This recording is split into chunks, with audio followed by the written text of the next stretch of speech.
తాటి చెట్టు నుంచి పడి చనిపోయినారు అనేటువంటి వార్త ఉండకుండా తెలంగాణ రాష్ట్రంలో చేయాలని ఈ కార్యక్రమం ద్వారా సేఫ్టీ మోకును ఇవ్వడానికి విచ్చేసినటువంటి గౌరవ ముఖ్యమంత్రి శ్రీ రేవంత్ రెడ్డి గారికి, ఈ జిల్లా ఇన్ఛార్జ్ మంత్రి పరిశ్రమల శాఖ ఐటీ మంత్రి శ్రీ శ్రీధర్ బాబు గారికి, ఎక్సైజ్ శాఖ మంత్రులు జూపల్లి కృష్ణారావు గారికి, మా అందరికీ అధిపతి శాసనసభాధిపతి గడ్డం ప్రసాద్ కుమార్ గారికి, స్థానిక పార్లమెంటు సభ్యులు చామల కిరణ్ కుమార్ రెడ్డి గారికి, అదేవిధంగా ఎమ్మెల్యే ప్రకాష్ గౌడ్ గారికి, ఎమ్మెల్సీ మహేష్ గౌడ్ గారికి, మాజీ ఎంపీ మధు యాష్కి గౌడ్ గారికి, మాజీ ఎమ్మెల్యేలు సత్యనారాయణ గౌడ్, బాలసాని లక్ష్మీనారాయణ గారికి, మరి ప్రిన్సిపల్ సెక్రటరీ బీసీ వెల్ఫేర్, అదేవిధంగా ఎక్సైజ్ కమిషనర్,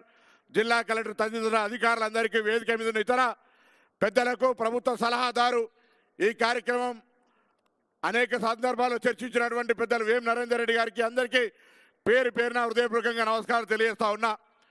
ఒక గీతా కార్మికుడిగా ఈరోజు ఈ కార్యక్రమాన్ని గౌరవ ముఖ్యమంత్రి గారి చేతుల మీద నుంచి ప్రారంభించుకునేటువంటి కార్యక్రమం రూపొందించినటువంటి సందర్భంగా నాకు జీవితంలో ఒక ధన్యమైందని ఈ సందర్భంగా నేను భావిస్తా ఉన్నాను. ఎందుకంటే ఆ వృత్తి నుంచి వచ్చినాం, ఆ కులం నుంచి వచ్చినాం, మా వాళ్ళ ప్రాణ నష్టాలు జరుగుతూ ఉంటుంటే గ్రామాలకు వెళ్ళినప్పుడు అన్ని రాజకీయ నాయకులు కూడా కొంతమంది చనిపోతురు, కొంతమంది భవిష్యత్తులో వృత్తికి పనికి రాకుండా మంచం మీద పడితే ఆ కుటుంబం మొత్తం అస్తవ్యస్తంగా మారిపోయినటువంటి పరిస్థితి. జీవితకాలం అంగవైకల్యం అయితే ప్రాణం పోయి జీవితకాలం అంగవైకల్యంతో ఆరోగ్యంగా మరి వైద్య చికిత్స కూడా చేసుకునేటువంటి ఇబ్బంది ఉండేటువంటి పరిస్థితులలో ఈరోజు 2-3 అంశాలను మన తెలంగాణ ప్రభుత్వం పక్షాన, ప్రజాపాలన పక్షాన, ముఖ్యంగా కుల వృత్తి చేసుకునేటువంటి గీతా కార్మికులు ఈ వృత్తి బాగుంటే కుండలమైనటువంటి కుమ్మరి వాళ్ళు కావచ్చు, కమ్మరి వడ్రంగి కావచ్చు, అనేకమైనటువంటి కులాలకు సంబంధించి చేయుత వాల్యూ అడిషన్గా ఆ వృత్తులన్నీ కూడా బతికేటువంటి అవకాశం ఉంటుంది. కాబట్టి ఇందులో కావాల్సిన ప్రధానమైన 2-3 అంశాలు, ఒకటేమో రాను రాను వనం అంతరిస్తూ ఉంది.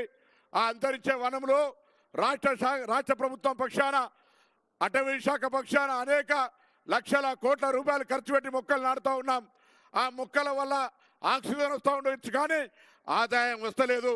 మనం ఆదాయం వచ్చే తాటి ఈత మొక్కల్ని పెట్టినట్టయితే ప్రకృతి రీత్యా మొక్కలు నాటినట్టు దాని తరువాత మట్టతో సహా ప్రతి వస్తువు ఈరోజు ఆదాయం వచ్చేటువంటి ఒక అవకాశం ఉన్న మొక్కగా దీన్ని నాటడంలో భవిష్యత్తులో ఈజీఎస్ కావచ్చు, ఇతరత్ర ప్రభుత్వ పథకాల ద్వారా ఈ మొక్కలు నాటేటువంటి ఒక కార్యక్రమానికి తాటి ఈతవన ప్రాధాన్యత ఇవ్వాలని సందర్భంగా నేను కోరుతా ఉన్నా.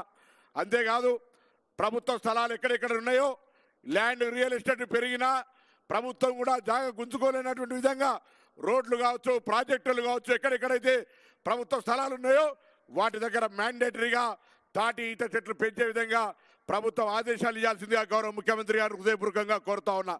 దాంతో పాటుగా ఈరోజు మరి చనిపోయేటువంటి పాత వాళ్ళకి సంబంధించి కొద్దిగా బకాయిల్ని దయచేసి దాదాపు 7 కోట్ల చిల్లర గత ప్రభుత్వంకు సంబంధించిన బకాయి అయినప్పటికీ కూడా దయతో వాటిని కూడా మరి కేటాయించే విధంగా చేయాల్సిందిగా నేను ఈ సందర్భంగా కోరుతా ఉన్నా. దాంతోపాటు ఎక్కడైనా గ్రామీణ ప్రాంతాల్లో ఇప్పటికి కూడా ప్రభుత్వ భూమి కొంత పనికి రాకుండా ఉన్నటువంటి భూమిని దయచేసి చెట్లు పెంచుకోవడానికి కూడా గతంలో జీవో నెంబర్ 560 ఉండే, దానికంటే ముందు కోటి వెలుగుల కింద కూడా కార్యక్రమం ఉండే. ఈరోజు మళ్ళీ మనం ఒక కొత్త పేరు మీద కాటమయ్య స్థల సేకరణ ఏదైనా పేరు పెట్టి చెట్ల పెంపకం పేరు మీద ఉన్నా తప్పకుండా గీతా కార్మికులకు వనాలు పెంచుకోవడానికి స్థలాన్ని ఇవ్వాల్సిందిగా ఈ సందర్భంగా నేను కోరుతా ఉన్నా. దాని తర్వాత ఈరోజు మా వాళ్ళందరూ కోరుతా ఉన్నారు, వాళ్ళకు చెట్ల దగ్గరికి పోవాలంటే రేపు ట్రాఫిక్ దృష్ట్యా ఇంకా ఇతరత్ర చెట్లు బాగా తిరగాల్సి ఉంటుంది. రోజు 10-15 చెట్లు ఎక్కుతారు కాబట్టి వారందరికీ మోపెట్లు కూడా ఇవ్వాలని కోరారు. గతంలో ఎప్పుడో 10 ఏళ్ల కింద ఇచ్చారు. తెలంగాణ వచ్చినాక సింగిల్ బెనిఫిట్ లేని కమ్యూనిటీ ఉంటే గీతా కార్మికుల కమ్యూనిటీ, ఒక్క రూపాయి కూడా ప్రభుత్వ పరంగా గత 10 ఏళ్లలో సహకారం అందలేదు.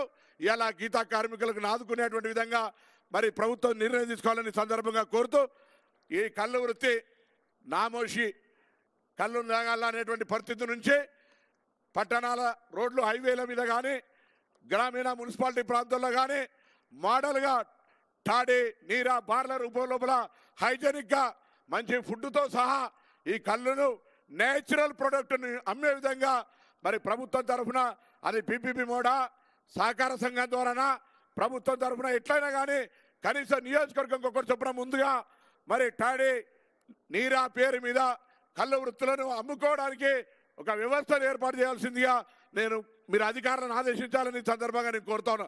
తప్పకుండా, ఎందుకంటే ఇవాళ కూడా ఈ కార్యక్రమం చేస్తూ ఉంటుంటే ఏం సాధించారని కొంతమంది కులంలో అన్నప్పుడు చాలామంది ఒక ఆ మాట ఈ మాట మాట్లాడతారు.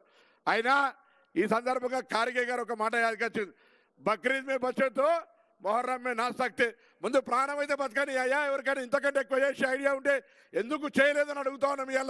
ఇవాళ ఈ వృత్తిలో ఒక మార్పు తీసుకురావడానికి అటు బుర్రా వెంకటేశ్వర గారు కావచ్చు, ఇలా ఈ యొక్క మౌంట్ ఎవెన్ గుట్టలు ఎక్కేటువంటి వాళ్ళు ఇలా ఈ యొక్క కార్యక్రమం రూపొందించి తాటి చెట్టు నుంచి పడకుండా ప్రాణాలు రక్షించుకున్న తర్వాత మన సంక్షేమము మన అభివృద్ధి గురించి తప్పకుండా ప్రభుత్వంలో మీ బిడ్డగా గౌడుల ప్రతినిధిగా బలహీన వర్గాల ప్రతినిధిగా మన హక్కుల కోసం కుల వృత్తులను కాపాడుకోవడానికి గౌరవ ముఖ్యమంత్రి గారు కూడా సానుకూలంగా ఉన్నారు.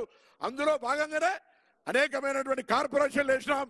కులగణన అనేటువంటి కార్యక్రమాన్ని భారతదేశంలో బీహార్ తర్వాత మొట్టమొదటిగా శాసన తీర్మానం చేసి 150 కోట్ల రూపాయలు ఇచ్చి ముందుకు తీసుకుపోతా ఉన్నాం. కాబట్టి దయచేసి ప్రతిపక్షాలు ఎన్ని మాట్లాడినా కుల వృత్తికి సంబంధించి అన్ని కులాల యొక్క సంక్షేమం కొరకు పాటుపడే ఈ ప్రభుత్వం తప్పకుండా గీతా కార్మికుల బిడ్డగా ఈ అంశాలను తప్పకుండా పరిగణలోకి తీసుకోవాలని గౌరవ ముఖ్యమంత్రి గారు కోరుతూ ఈ కార్యక్రమానికి వచ్చినటువంటి అందరికీ కూడా వేదిక మీద పెద్దలందరికీ ఇక్కడికి వచ్చేటువంటి నా కుటుంబ సభ్యులందరూ కూడా పేరు పేరు ధన్యవాదాలు చెప్తూ సెలవు తీసుకుంటా ఉన్నాను. గౌరవ జిల్లా ఇన్ఛార్జి మంత్రి పెద్దలు శ్రీధర్ బాబు గారిని మాట్లాడాల్సిందిగా కోరుతా ఉన్నాను.